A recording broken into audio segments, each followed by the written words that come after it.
کچھ معجزات بھی ایسے بیان ہوئے کتابوں میں کہ جن میں سے ایک معجزہ جو عام طور پہ ایران میں پڑھا جاتا ہے، اور وہ پڑھا جاتا ہے ایک ارمنی لڑکی کے بارے میں. عام طور پہ کہا جاتا ہے دختر ارمنی. جب ایران میں کہا جاتا ہے ارمنی، تو ارمنی سے مراد آرمینیا کے وہ کرسچنز ہیں کہ جن کو خلیفۃ المسلمین، کون سے خلفاء؟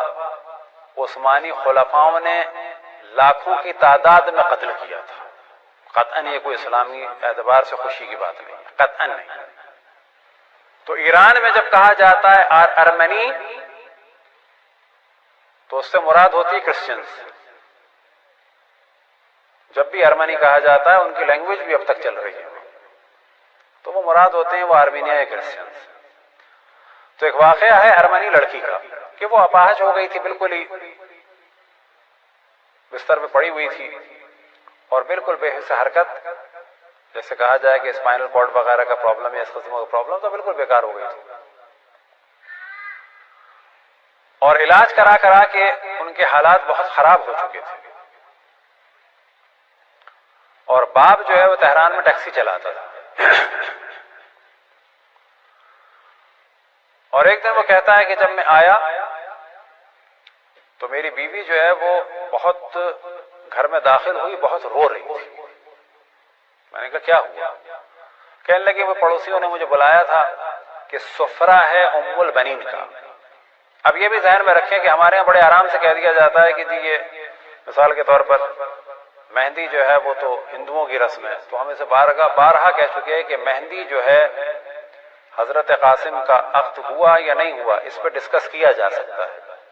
لیکن مہندی چاہے وہ خواہش کی صورت میں ہو، چاہے ایک جوان کی موت کی علامت کی صورت میں ہو، کہ جس طرح ہمارے معاشرے میں جوان لڑکے کی اگر موت ہو جائے تو اس پہ سہرا ڈالا جاتا ہے، تو مراد یہ نہیں ہے اس کی شادی ہو چکی ہو یا منگنی ہو چکی ہو، بلکہ ایک علامت کے طور پر.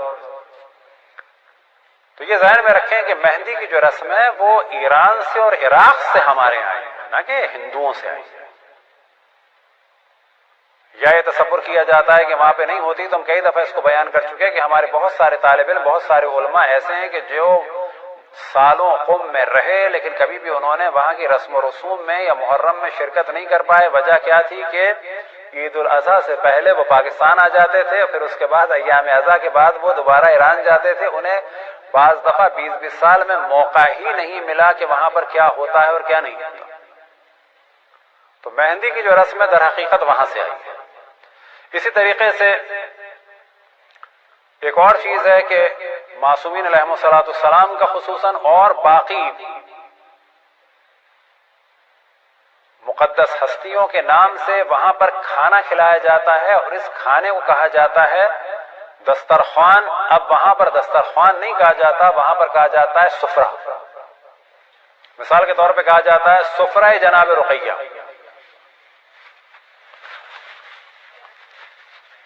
کہ حضرت رقیہ کے نام کا سفرہ، جو ہمارے یہاں نہیں ہوتا. اگر ہو تو کوئی مذائقہ نہیں، اچھی بات. جس طریقے سے اہل بیت علیہ السلام کا نام زیادہ سے زیادہ معاشرے میں استعمال ہو، زیادہ سے زیادہ لوگوں سے تبصر کریں، اتنا بہتر ہے. تو وہاں پر ایران میں ایک جو مشہور سفرہ ہے وہ ہے سفرہ ام البنین، کہ جس میں حضرت ام البنین سے اور خصوصاً حضرت عباس علیہ السلام سے توسل کیا جاتا ہے. ان کو ان کی والدہ کا واسطہ دیا جاتا ہے، خود مولا امیر المومنین سے توسل کیا جاتا ہے، شہداء کربلا سے توسل کیا جاتا ہے، اور خصوصاً حضرت ام البنین سے توسل کیا جاتا ہے. اور خاص جو ہے وہ ایک رونق ہوتی ہے، خاص جو ہے وہ اہتمام کیا جاتا ہے. اور آپ کو تعجب ہوگا کہ پاکستان میں بھی جو امام حسن علیہ السلام کے دسترخوان میں سب چیزیں رکھی ہوتی ہیں، یہ بھی انڈیا کی چیز نہیں ہے یا پاکستان کی چیز نہیں ہے، یہ بھی در حقیقت ایران سے آئی ہے. اگر آپ جا کے گوگل فارسی میں لکھیں سفرہ امام حسن تو آپ کو تعجب ہوگا کہ آپ کو ہزاروں فوٹوز مل جائیں گی کہ ہر چیز اس پر ہری ہے. دسترخوان ہری، پلیٹیں ہرے، سب کچھ ہرا. وجہ کیا ہے؟ آیا اس میں کوئی قباحت ہے، کوئی برائی ہے؟ اگر ہم اس طریقے سے چلیں گے تدریجاً ہم وہابیت کے مزاج میں چلے جائیں گے کہ یہ چیز بیان نہیں ہوئی. کس نے کہا کہ جو چیز بیان ہوگی وہ فقط حلال ہے؟ ہر چیز حلال ہے. حرام کے لیے دلیل چاہیے، نہ کہ حلال کے لیے دلیل چاہیے. خود اہل سنت کا اور شیعوں کا وہابیوں سے جو مین ٹکراؤ ہے وہ کیا ہے؟ وہ کہتے ہیں ہر وہ چیز جس کا ذکر روایت میں نہیں ہے حرام ہے. ہم کہتے ہیں کہ ہر وہ چیز جس سے روکا جاتا ہے وہ حرام ہے. اور اگر ہرا سفرہ ہوتا ہے امام حسن علیہ السلام کا تو وہ یاد دلاتا ہے اور توجہ دلاتا ہے زہر کی جانب. اور اگر کسی بھی چیز سے مظلومیت اہل بیت رحمۃ اللہ علیہ السلام کی یاد تازہ ہو اور کسی بھی چیز سے اہل بیت پر ظلم کرنے والوں سے نفرت میں اضافہ ہو تو بلا شک وہ عمل بہترین عمل ہے. کیونکہ ایک جانب ضروری ہے اہل بیت سے محبت، دوسری جانب ضروری ہے دشمنان اہل بیت سے شدید نفرت. خداوند تبارک و تعالیٰ سے دعا ہے کہ ہمیں اہل بیت علیہ السلام کی محبت اور مودت اور دشمنان اہل بیت سے نفرت میں اضافہ فرمائے. تو ایک بہترین جو سفرہ ہوتا ہے وہ ہے سفرہ ام البنین. تو یہ ارمنی کہتا ہے کہ میری بیٹی بالکل جو ہے وہ بستر پہ پڑی ہوئی تھی، حرکت بھی نہیں کرتی تھی، بہت زیادہ بول بھی نہیں پاتی تھی. اور ایک دن میں جب واپس آیا تو میں نے کیا دیکھا کہ میری بیوی اور بچے بھی تھے، تو بیوی جو ہے واپس گھر آئی تو اس کی آنکھیں بالکل سرخ ہو رہی تھی. میں نے سوال کیا کیا ہوا؟ کہنے لگی کہ میں گئی تھی، کسی نے مجھے پڑوس میں بلایا تھا، سفرہ ام البنین تھی. میں نے کہا کون ہے ام البنین؟